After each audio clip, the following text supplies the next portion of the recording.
world wasn't ready. It began as just another press briefing. Cameras flashed, anchors smiled.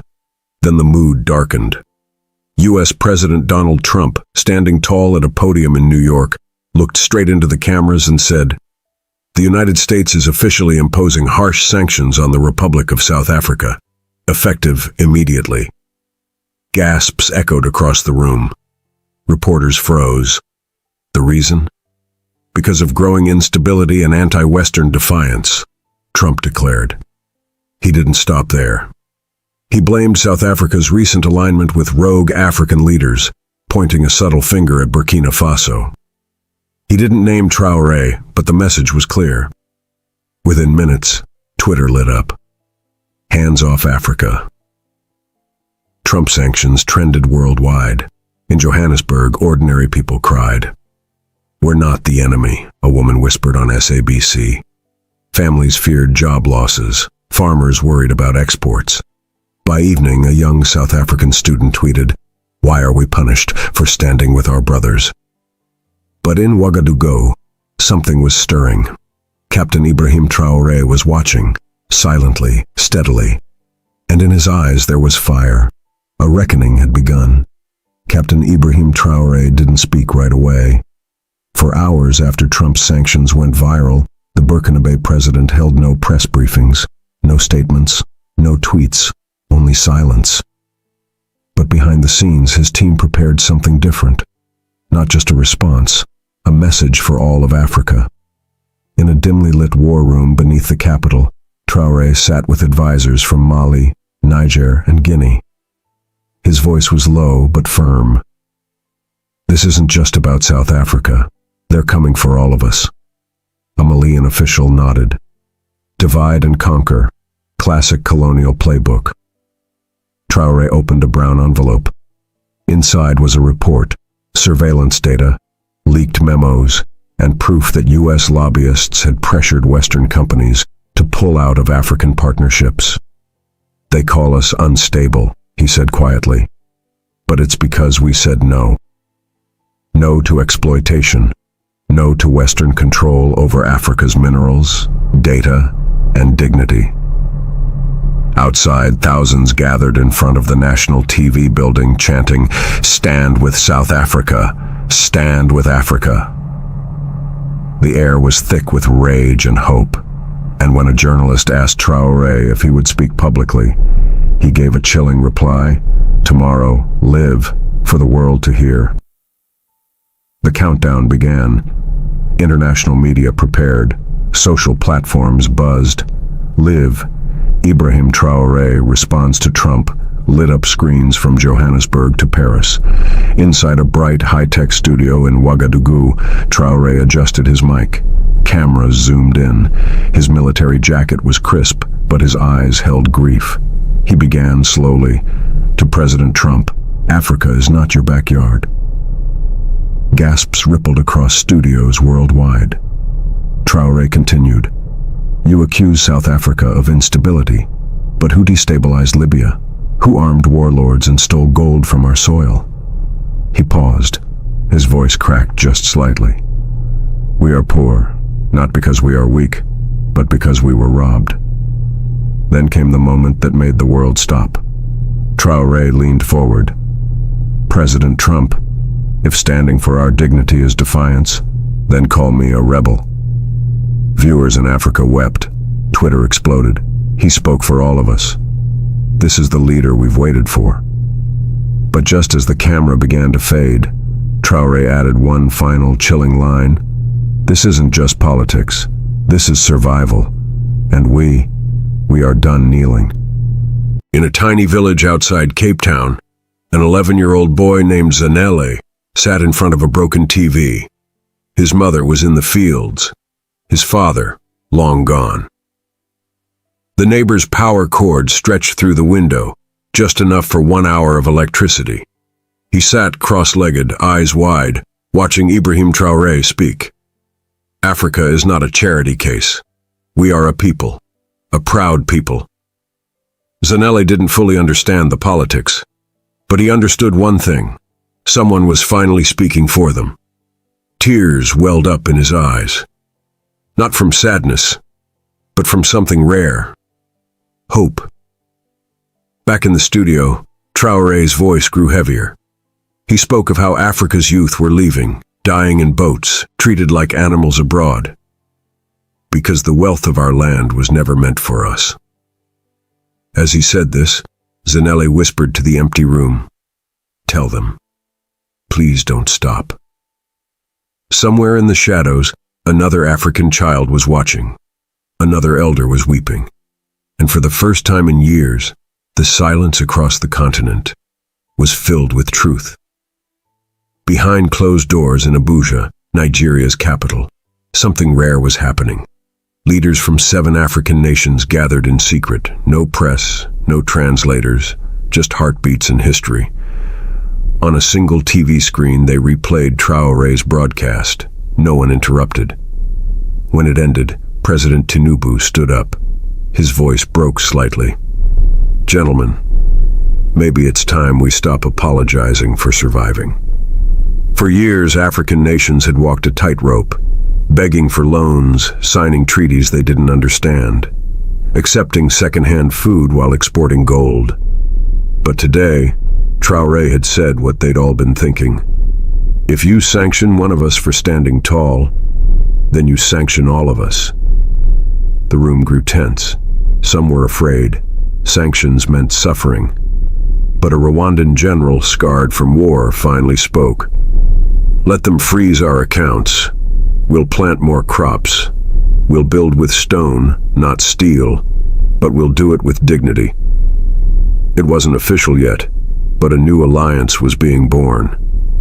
And somewhere outside, thunder rolled over the African sky, as if the ancestors were listening. That night, Ibrahim Traoré waited for a call that never came. From Washington, nothing. From Paris, silence. Even the African Union held its breath. Instead, Traoré received one thing: a blurry WhatsApp video, sent from a protest in Soweto. A teenage girl, no older than 16, stood holding a cardboard sign. It read, "Sanctions can't kill my roots." She was crying, not out of fear, but out of defiance. She looked into the camera and said, "Captain Traoré, if they hurt us, don't stop talking. We're behind you." He watched it again and again. Her voice echoed in his head. He didn't know her name, but he knew her pain. He turned to his advisors and said, "I'm not done yet. Tomorrow I want the world to hear what they tried to hide." Because this wasn't about South Africa anymore. It wasn't about Trump. It was about every African voice that had been silenced for too long. And the boy, the girl, the tears, the silence, they were no longer invisible. Tomorrow they would roar. In a small village near Polokwane, a 76-year-old woman named Mama Dineo sat alone. Her radio was old, the signal weak, but her hands trembled as Traoré's voice came through the static. "Our future cannot be decided in Washington. Our unity is not negotiable." Tears fell onto the Bible in her lap. She remembered apartheid. She remembered begging for bread in 1985. Now, decades later, they were being punished again. She whispered to herself, "We are not children. Why do they treat us like we don't think?"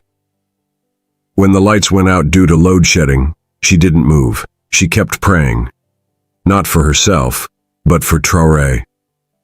May the ancestors protect that boy.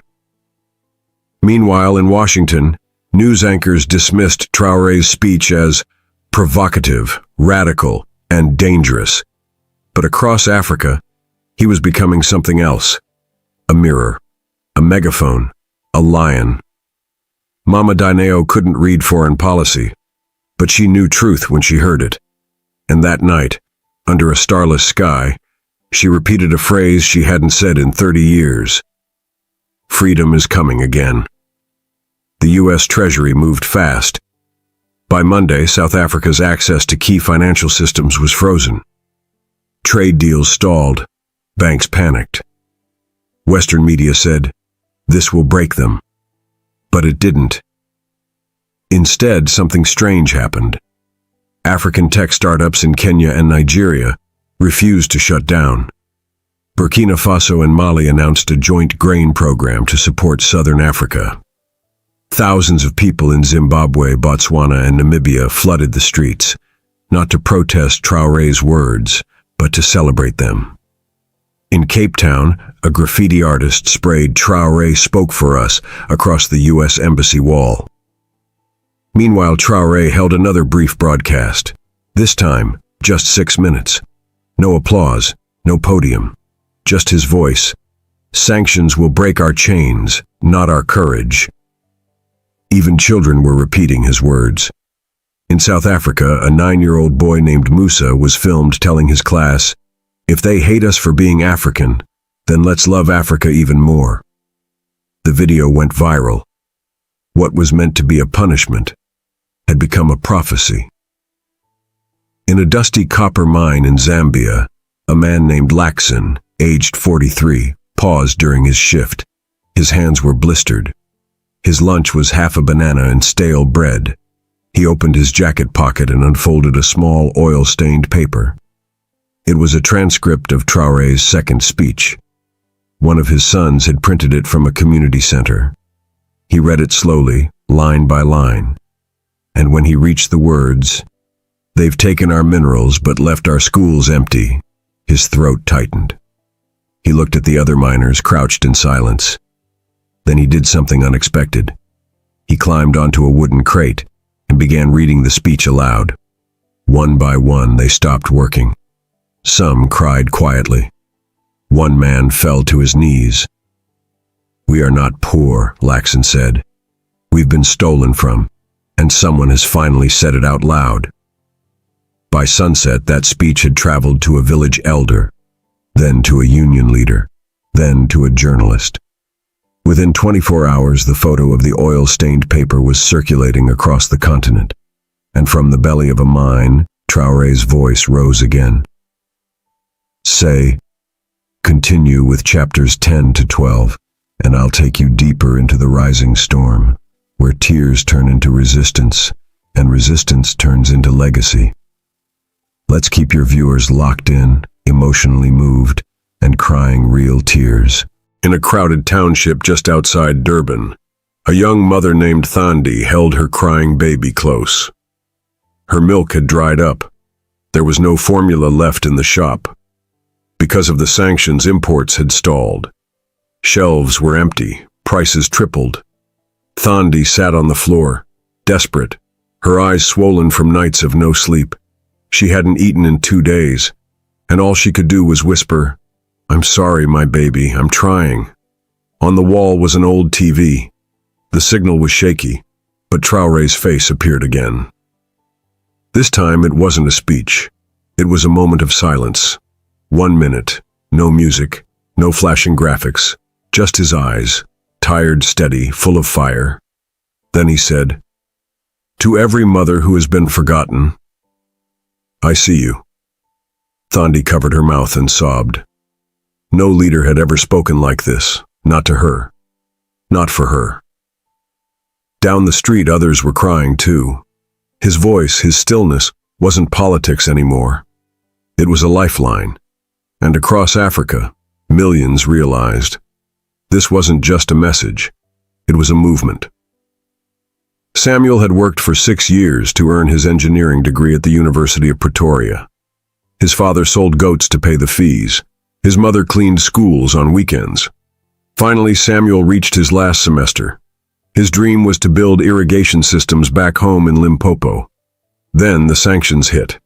Foreign tech companies pulled out. His scholarship was revoked. He opened his inbox and read, "Due to financial instability, your graduation is postponed." He stared at the screen for 10 minutes. Then he wept. His mother didn't say much when he told her. She just turned her face to the wall and whispered, "They never want us to rise." But later that night, something shifted. Samuel attended a gathering of students. Hundreds packed a lecture hall. No guest speaker, no sound system. Just a single projector playing Traoré's latest speech. Education is not a gift, it's a right. And the day you silence African minds is the day you lose. Samuel stood up and spoke. Then let's speak louder. That night, 5,000 students signed a petition, and the next morning they marched. In a marble hall in Pretoria, the South African president paced silently. His cabinet was in crisis. Food prices were rising. Power outages were longer. The West was applying pressure, and now, even African allies were calling for resistance, not retreat. Then the phone rang. Not from the US, not from Europe, but from Ouagadougou. It was Captain Ibrahim Traoré.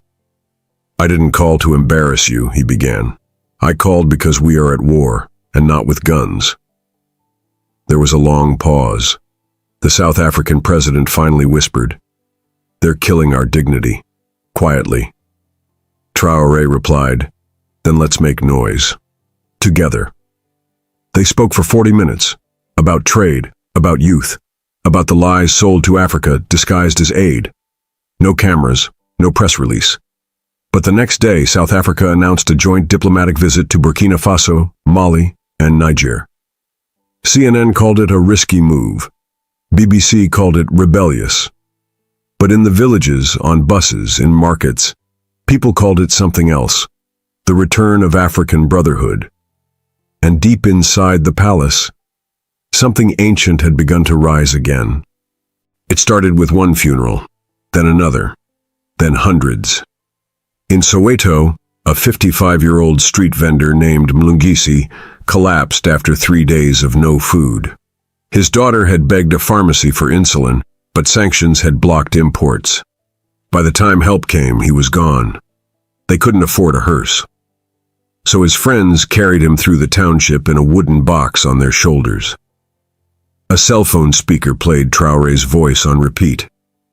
"You cannot call it democracy while we die with empty hands." People watched in silence. Then a woman screamed, "This is not sanctions, this is war." News spread quickly. Within hours, hundreds gathered with signs.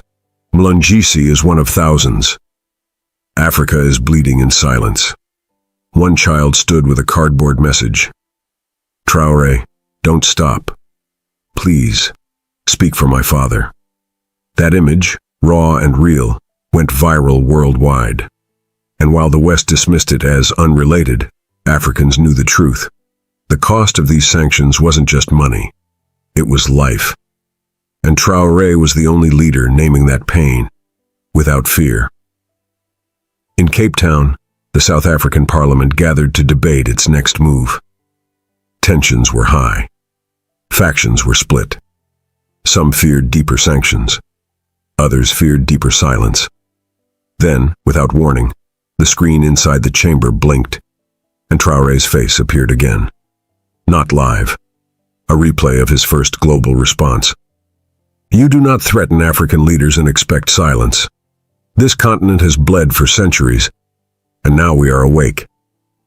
The hall grew quiet. One elderly MP, known for his criticism of Traoré, stood slowly. His voice trembled.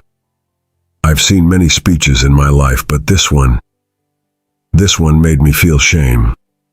Not for what we've done, but for what we've tolerated." Then a young parliamentarian, barely 29, took the mic. "For the first time in my life, I feel proud. Someone stood up when it was dangerous to do so, and that someone was not European. He was African, like me." Outside the building, students cheered. Workers cried. This was no longer about left or right, east or west. It was about truth. And truth that day filled the room like thunder. In a dusty home in Bamako, an old soldier named Colonel Diarra sat writing with shaking hands. He had fought in 4 wars, buried hundreds of friends. He had seen presidents rise and fall, leaders promise and vanish. But Traoré, he was different. The colonel's letter was short. It read, "Son, I am old now, but if I had 1 more year in me, I'd stand beside you, because what you said, they never dared say. what you are doing. They never dared dream. He folded the letter and gave it to his grandson, who would later post it online. Within 24 hours, the letter had been translated into 14 languages and reposted by tens of thousands. In the US, a congressman tweeted, "Traoré is becoming more than a politician. He's becoming a symbol." In Ghana, a woman named Na printed the letter and framed it on her wall. Her son asked, "Is he our president?" She smiled with tears in her eyes. "No, but he fights like he's everyone's." And that night, somewhere in the dark, Africa didn't feel so alone. In Accra, in a dusty schoolyard with broken windows and no working lights, a group of children gathered after class. Their uniforms were torn, their stomachs empty, but their voices strong. Their teacher had printed the words of Traoré's speech and asked the children to read it aloud, not as a lesson, but as a promise. The youngest girl, barely 7, stood and shouted, "We are not begging, we are building." Another boy raised his fist. "We are not broken, we are awake." Soon the entire class was chanting, singing, dancing barefoot in the dirt, and someone recorded it. That video, just 90 seconds long, hit 2 million views in a single day. CNN called it Africa's Rising Song. But to the people, it was something deeper, the sound of a continent remembering its strength. Traoré reposted it with one sentence, "This is who I fight for." And suddenly the fight wasn't just his. It belonged to every child still waiting for clean water, every mother still cooking with firewood, every voice silenced by fear. And now they were singing. He didn't want music, no graphics, no flashy lights, just a chair, a flag, and truth. Traoré sat before the world one last time that week. His voice was softer now, almost like a father speaking to his children. Africa has been lectured for centuries about order, about peace, about democracy. But let me say this, peace does not come from silence. Peace comes from justice. He paused. His eyes glistened. They can freeze our banks, but they can't freeze our love. They can block our trade, but they can't block our spirit. And they can sanction our leaders, but they can't sanction our unity. People wept across every corner of the continent, not because of pain, but because they had never been spoken to like this. Then Traoré looked directly into the camera. "This is not about me. This is about you, your voice, your power, your future. Don't ever bow again, because now they're watching us rise." And with that, the screen faded to black.